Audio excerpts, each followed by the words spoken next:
I'm Raul Moyano, branch manager at Game Hollywood. And I'm Silvia Coeto, business developer. We are here to discuss developing and publishing a game from an indie perspective. We have invited 3 different developers to talk to us about how is it to develop a game, what problems do they have, what issues, and then once the game is finished, what to do with it. So let's begin with the first one.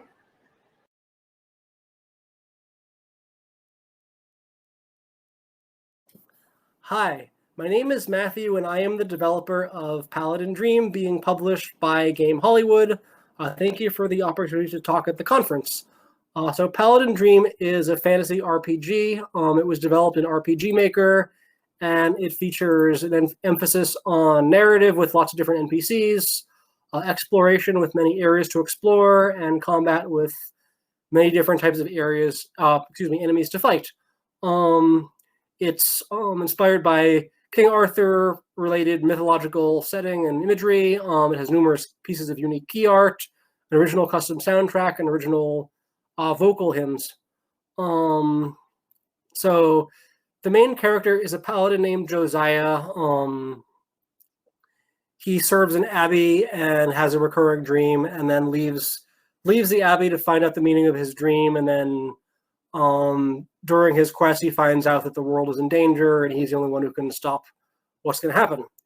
So that's kind of what Paladin Dream is about creatively. It also won an award from Xsolla, so thank you to Xsolla for that opportunity as well. In this talk, I'm going to talk about 5 things I did well and 5 things that I think I could have done better. Start with the good and then move on to the needs improvement. So one thing I did well is I kept the game small and focused in terms of scope. Having worked in the industry for other people for many years, I've been part of many teams where the game doesn't get finished for whatever reason. It's always heartbreaking to do a bunch of work for some project and then find out that nobody's ever going to get to find it because the developer gave up and you're not going to get any momentum from people playing the game or enjoying the game.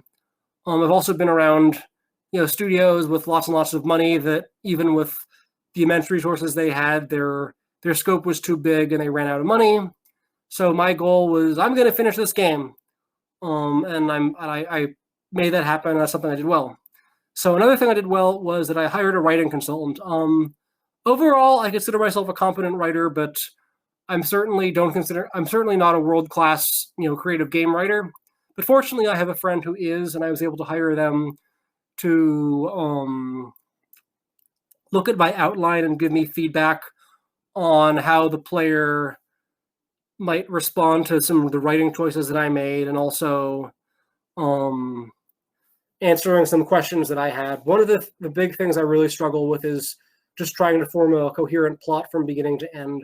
I put a lot of effort into the music. Early on, I wasn't sure how much time I would have to work on music for the game because I'm also doing client work where they're paying me up front, and I'm kind of working for myself for equity on this. So I wasn't sure how much time I would be able to allow myself to do that. But after getting players saying, we really like your music, and wouldn't it be great if you could, make your own music for this game? I finally did it, and for me, being very experienced in that field, music is a way that I express myself creatively, and that was enjoyable. And plus, I didn't have to, look at any references or try to understand what a developer was thinking. I just had to, I knew what I was thinking already, and I was able to create the sound that was in my mind. And I do think the game does have a unique sound musically. It's got an epic fantasy sound with the kind of orchestral instruments you'd expect, but also with some religious elements like choir sounds and church bells, as well as, dream and sleep kind of sounds like music boxes and vocals that sound like a lullaby. So it does. I think the music does have a distinct sound to it, and that's something I got to do instead of having to copy something else. That's something that I really enjoyed. So I'm very, very happy that I made that choice. I listened to feedback at different stages and responded to criticism. Early on, I had a lot of family and friends testing and got feedback on balance and frustration and Parts where somebody maybe got bored or just didn't like the game for different reasons, and they were very direct with me about what they thought. So every time somebody gave me feedback, whether it was a tester, whether it was a publisher that said this is what we want to see more of, I listened to them and did everything I could to make the game better and added a lot of new content and really push myself to respond to those points of criticism and improve the game. I think it helped. And the last thing I think I did well is that I kept an attitude throughout the project of being passionate and learning and being fearless. I knew that with my first big game, I wasn't going to be perfect. And my main goal was to just make sure I was having fun and enjoying what I was doing. This was kind of something I wanted to do as a personal goal. So I really wanted to just make sure I was happy and made that kind of the bottom line. And that's something that worked well. I kept learning throughout the project. I read a lot. I talked to different developers that had more experience than I did. Learned a lot from more experienced developers and asked questions and asked for help. And always had the attitude that I was humble and there was always more that I could know. And that helped. And the last thing is that I think I was fearless. I knew that not everyone was going to like the game. I might get some haters. I might get people telling me that, all kinds of ridiculous things, being insulting. And I just kind of said, no matter what, I'm going to enjoy the game. I don't care what any of these people on the internet have to say. I'm just going to enjoy what I'm doing and the fact that I have this opportunity. And I think that kind of fearless attitude has given me a lot of positive reactions and helped me. So I think overall the attitude I've had with this project has been positive, and that's helped.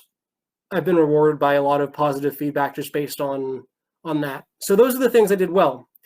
So in terms of things that I could do better, the first is that I don't think I realized how much time it took to polish a game, even a short game with a very contained scope. Like I said, with testing, I got all kinds of different feedback about, this could be more. I'm expecting more in this area here, whether it's art or sound or whatever. So just going from being good enough to something that somebody's going to find really interesting takes a lot of effort. And I don't think I realized how much polish I needed in some aspects. And that was something that I could have done better, especially when I was saying, okay, I'm done with the game, and then, never mind, I'm going to add more content. Now I'm done, and now I'm going to add more, and being inconsistent there. So I think that having finished this, I have a better understanding of how much polish something needs, that I would be able to do that better again the next time I make a game. So another mistake I made is that I didn't do research into different platform specifications. For example, mobile games and browser games want really small file sizes, and if your file size is above a certain threshold, then another mistake I made was making the initial game too short.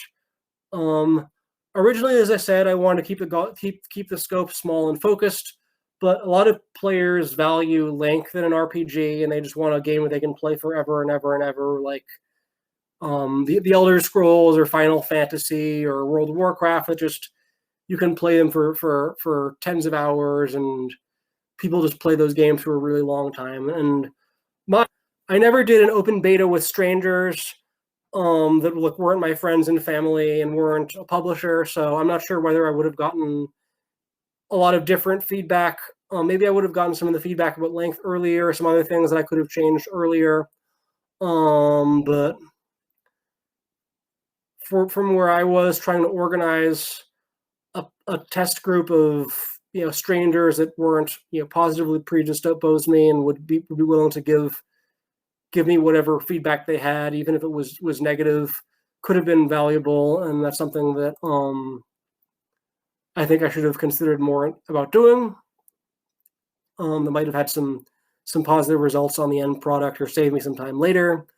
And the last mistake I made is that I didn't create a Steam page or a Twitter page until after the game was finished.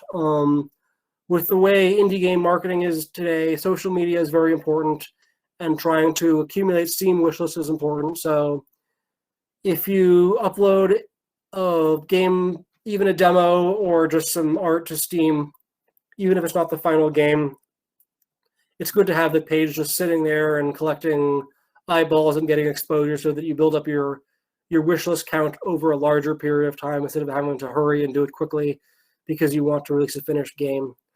So that was something that if I had to make another game, that's something I would be doing earlier on for sure.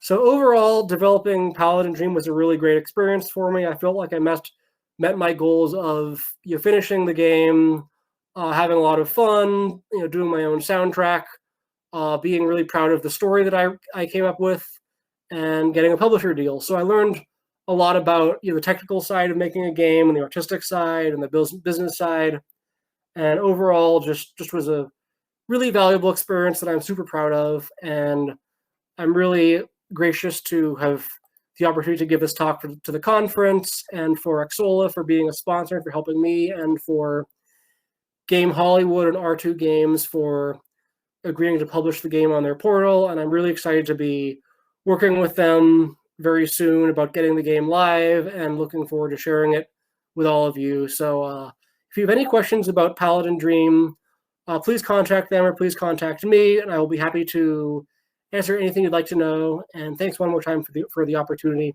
Take care. Yeah, Matthew Myers actually raises some good points about this. I think if you are an indie developer, keeping your game small for a first project will assure you that the project will be finished. Maybe embarking on a big project is not a good idea for a first game. Also, focusing on your strong creative skills and leaving what you don't know how to do to hire professionals is another way to make your game a good quality one.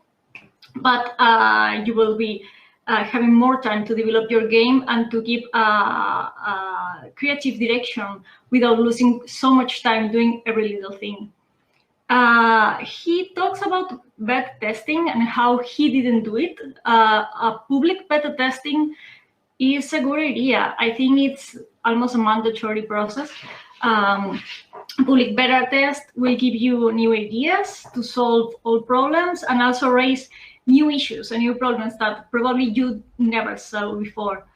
And finally, I think developing a game is very time consuming. If your team is small, try to reevaluate your deadlines and give yourself plenty of time to finish the project, because as we said, it's not an easy job. Yeah, exactly. And next on is Team Verrouil with Invisible Cats.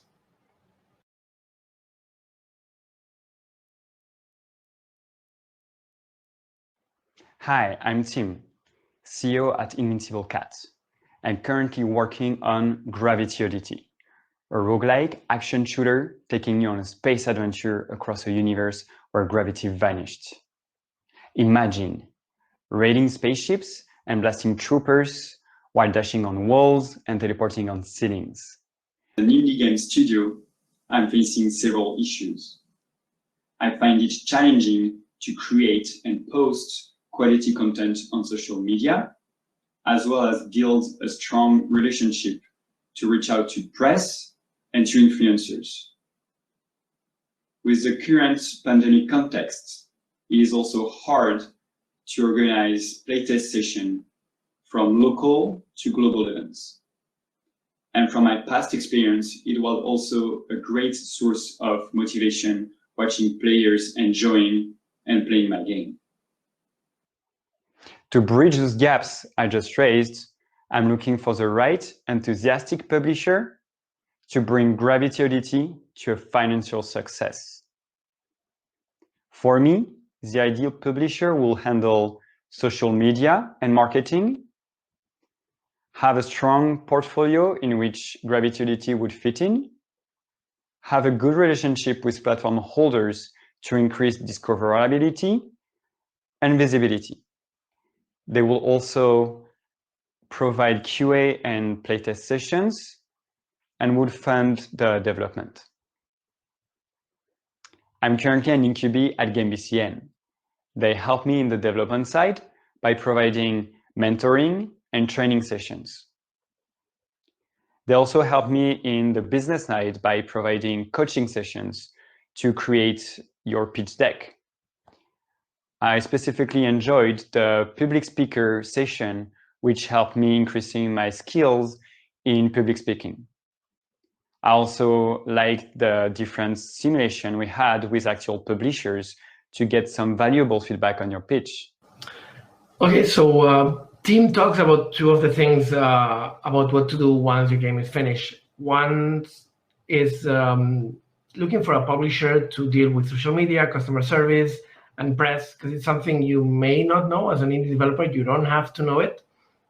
And a publisher knows what they're doing. You should find a publisher that fits your needs in case in the needs of social managing and maybe looking for YouTubers to talk about your game in advance or right after launch. And then he also mentions mentoring programs like GateBCN, which we've had Oscar in other talks here, and how they help him improve the skills of his team and learn of the things they didn't know in advance, and things especially of business and public speaking, which you may not know before. You don't have to know it. So yeah, it's very important to join a game hub if you can and find the right publisher for you.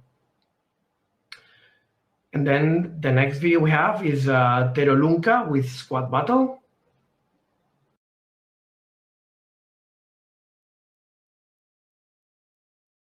So, hello to everyone.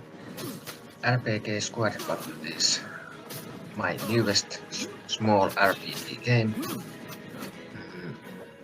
And it is released at Steam and their price is $5 USD.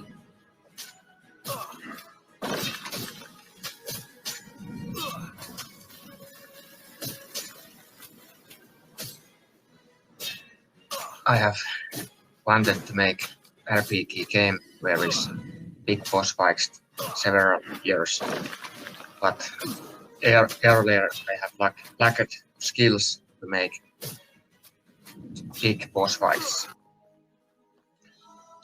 I started this project this January with level design and learning how to make boss fights. Also, I have used few freelancers who have helped me some textures and programming AI stuff, and also helping me with making logos.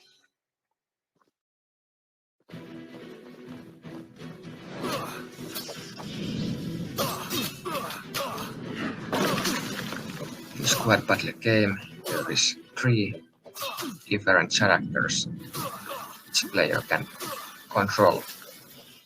Every character has different skills. One character has sword skills, use sword and melee combat.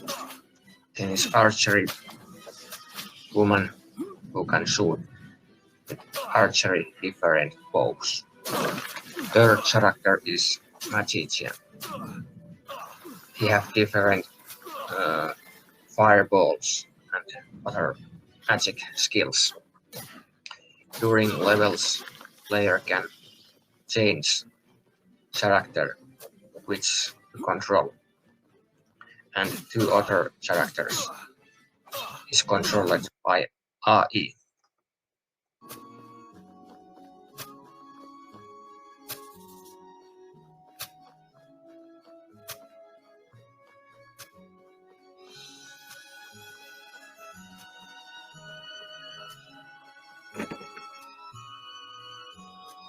And so game contains 1 training level where player can fight against normal warriors, and then 5 different maps.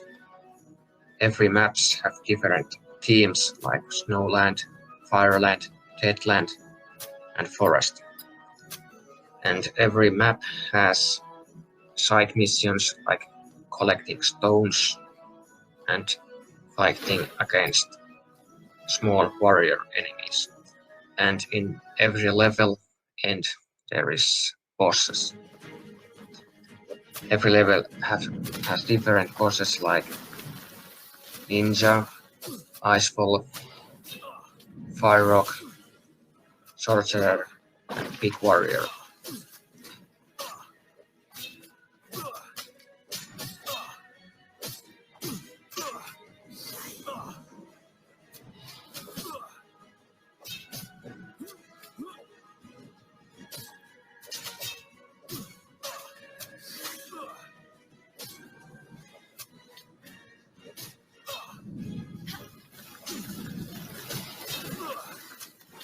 So it took 4 to 5 months to make RPG squad battle game, and I have also updated it few times. I made book fix update, like fixed missing collisions, etc. And also one other big update made. There I added more items, stuff like trees, grass, effects like fire.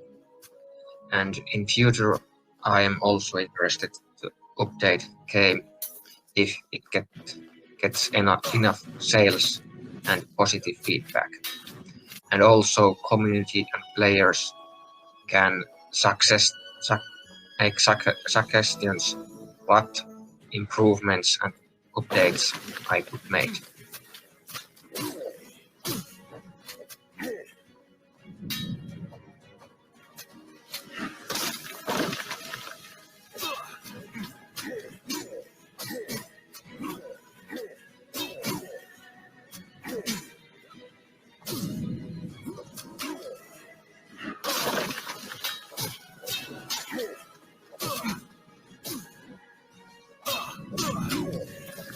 Thanks for listening, and I hope I can in future make more updates. I want to make more levels, more stuff to levels, different bosses. It all depends how game get feedback and sales. Thank you.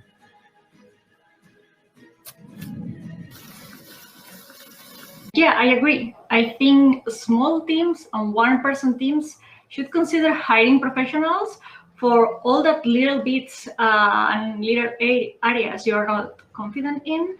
Maybe music, art, different assets. If you can concentrate on developing the game and leave all those things to other people, maybe people who knows more about it than you, your game will be even better than you imagined. And yeah, he also talks about keeping the game updated after the launch. I think this is a very important part of game developing. You have to think about the future of your game, not only the launching of the game, and adding levels, new content, skins, new items. It keeps the players engaged, and it will give your game a longer life. Yeah, so I think in general, the 3 videos kind of share the same points. The first one, as you said, what you cannot do, hire someone to do it. For example, your team may not have a strong artist. And if you want your game to have an art that would call to the player, you should look outside your team, maybe hire someone or just ask someone to do a few parts of your game. Same thing for marketing or social networks. If you don't have the expertise there, before going to the publishing state, if you want to create a fan base while you're developing the game, think about hiring someone to do your social networks. That's a very strong point, to call players early in the game. That will help you with the feedback we discussed before, and that will fill your first states of playable demos that in other cases you'll have difficult time finding players to fill. So yeah, all this is hire outside your team if you can, even if it's part-time or whatever. Try to find the expertise you need. Also, try to keep your game honest. Know what you want to do, go for it, but also learn that you have to change things eventually, especially with the feedback from publishers, from game hubs, and from players. And at the same thing, as I said, Game Hub is a very important tool to develop a game. They can teach you many things you may not know at the beginning. And the same thing with the publisher. If you can get in touch with the publisher early on, lots of us check the games in advance, even if they're not finished, and we may give you feedback on what we think will make a better game. What is a better game? In our point of view as a publisher, a game that will sell better, that will earn you more money, that will earn you more players, and that will have a longer life. So for example, I've seen a few games that have like 5-6 hours gameplay, and that's it. So you try to give them possibilities of how to make it replayable with different trophies, different skins, changing enemies, randomizing things. That helps the game, a small game, go for a more playability, so that calls for more players to go. And as I said, we at Game Hollywood, we offer all this while you're developing and after you develop. We can help you with social network, with customer service in different languages. Here in the European office, we have experts from all over the world that will take up your customer service, of specialized events for different countries. So talk to us. You can send us an email, send us a message on Pine. We're very happy to look at any game. If it's not fit for us right now, we can still give you our feedback and tell you what we think and make it better, not for us, but for you at the long run. And that's everything. This will be our last talk here at DEF CON. Thank you, everyone. Thank you, Oscar, Tina, and everyone who have joined us. Thank you to all the developers for sending us the videos. The games look amazing. I have a few of them on my wish list already. So looking forward to being able to play them, and looking forward to publish a few of them as well. So yeah, thank you, everyone. Thank you, Silvia, for joining us as well. Thank you for having us. And have a good rest of DEF CON. Bye-bye. Bye.